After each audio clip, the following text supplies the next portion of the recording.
പാതിവില തട്ടിപ്പ് പദ്ധതി ആസൂത്രണം ചെയ്ത് നടപ്പാക്കിയത് Sai global trust chairman K N. ആനന്ദകുമാറും അനന്തു കൃഷ്ണനും ചേർന്നാണെന്ന് national NGO confederation trustee Beena Sebastian Mathrubhumi ന്യൂസിനോട്.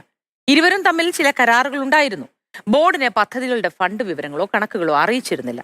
ആനന്ദകുമാറിന്റേത് വാട്സപ്പ് രാജിയായിരുന്നു.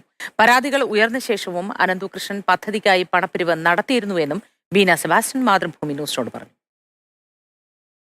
എങ്ങനെയായിരുന്നു ഇതിന്റെ ഒരു രീതി? അനന്തകുമാർ ആയിരുന്നു ഇതിന്റെ ഒരു പ്രധാനപ്പെട്ട ആള്, പിന്നീട് അനന്തകൃഷ്ണൻ വരുമായിരുന്നു. അനന്തു കൃഷ്ണനും അനന്തകുമാറും കൂടെ നേരത്തെ തന്നെ NGO കോൺഫെഡറേഷൻ്റെ പ്രവർത്തനങ്ങൾ ആരംഭിച്ചു കഴിഞ്ഞിരുന്നു. അവർ പല പ്രോഗ്രാംസും കൺസീവ് ചെയ്തു പല ജില്ലകളിലും ഒക്കെ കൊടുക്കാനായിട്ട് തുടങ്ങിയിട്ടുണ്ടായിരുന്നു. അത് ഞങ്ങൾക്ക് അറിയില്ലായിരുന്നു.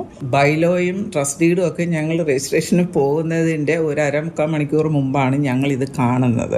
Ananthakumar is the managing trustee, life long managing ട്രസ്റ്റിയും ഇതിൻ്റെ ഈ ബിസിനസ്സിൻ്റെ എല്ലാം റെസ്പോൺസിബിലിറ്റിയും അതിൻ്റെ ഫൈനാൻഷ്യൽ റെസ്പോൺസിബിലിറ്റിയും അനന്തുവിനുമാണ്. അവർ തമ്മിലാണ് ഇതെല്ലാം ഡിസ്കസ് ചെയ്ത് പ്ലാൻ ചെയ്ത് ഞങ്ങളുടെ അടുത്ത് കൊണ്ട് പ്രസന്റ് ചെയ്യും. എവിടെ നിന്ന് ഫണ്ട് വരുന്നു എന്നായിരുന്നു അവർ അറിയിച്ചത്? അത് അറിയിച്ചിരുന്നത് ഈ കമ്പനികളിൽ നിന്ന് ബൾക്ക് പർച്ചേസ് വരുമ്പോൾ ഒരു മാർജിൻ കിട്ടും. പിന്നെ ഡീലർമാരുടെ കയ്യിൽ കൊടുക്കുമ്പോൾ അവരുടെ കമ്മീഷൻ്റെ ഒരു പെർസെൻറ്റേജ് അവർ കുറച്ചിട്ടാണ് ഇവിടെ കൊടുക്കുന്നത്. അപ്പം ഞങ്ങളിത് അനന്തുവിനോട് ചോദിക്കുകയും ചെയ്തു, ഇതെങ്ങനെയാണ് ഈ 50% ഇത് എത്ര കമ്മീഷൻ തന്നെന്ന് പറഞ്ഞാൽ ഒരു 30% മാക്സിമം കിട്ടും. അതിൽ കൂടുതൽ പിന്നെയും ഉണ്ടല്ലോ, അതെവിടെ നിന്ന് കിട്ടും? അതിനൊരു ഉത്തരം ഞങ്ങൾക്ക് തരുന്നില്ലായിരുന്നു. ഈ ആനന്ദകുമാറിന്റെ മാനേജിംഗ് ട്രസ്റ്റ് ആയിരുന്ന ആള് ഏത് സാഹചര്യത്തിലായി ഈ സ്ഥാപനത്തിൽ നിന്ന് പോകുന്നു എന്ന് ഒഫീഷ്യലി അറിയിച്ചിരുന്നു? എന്തായിരുന്നു അവിടെ സംഭവിച്ചത്? ആ തർക്കത്തെ പറ്റിയിട്ടും ഞങ്ങൾക്ക് തീർച്ചയായിട്ടും ഞങ്ങൾക്കൊരു ശരിയായ ധാരണയില്ല. ഞങ്ങൾക്ക് അറിയാവുന്നത് ഇവർ തമ്മിൽ എന്തൊക്കെയോ എഗ്രിമെൻറ്റുകൾ ഉണ്ടായിരുന്നു.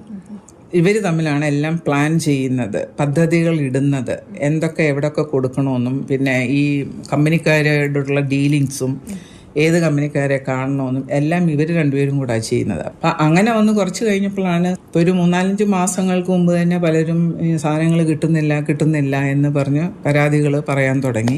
അപ്പം ഞങ്ങൾ അനന്തകുമാർ സാറിനെ ഞങ്ങൾ വിളിച്ചു പറഞ്ഞു, സാറേ ഇത് ഇങ്ങനെ ആൾക്കാർക്കൊന്നും സാധനങ്ങൾ കിട്ടുന്നില്ല, ഇതെന്താണ്?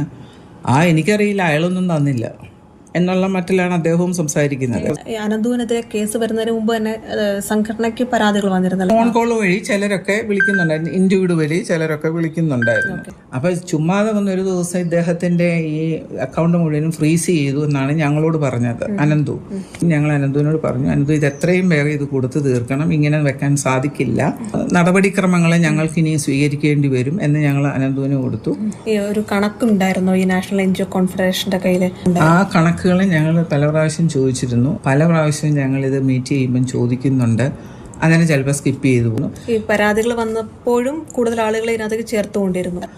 കൂടുതൽ കളക്ഷൻ കൊടുക്കുകയാണെങ്കിൽ നേരത്തെ ഉള്ളവർക്ക് അത് കൊടുത്ത് തീർക്കാം, ഇവർക്ക് കുറച്ചും കൂടെ സമയം എടുത്തിട്ട് ഇനിയും കൊടുത്താൽ മതി എന്നൊക്കെയാണ് ഇവരോട് സിവിൽ സൊസൈറ്റിയോടൊക്കെ പറഞ്ഞതായിട്ടാണ് ഞാൻ കേട്ടത്.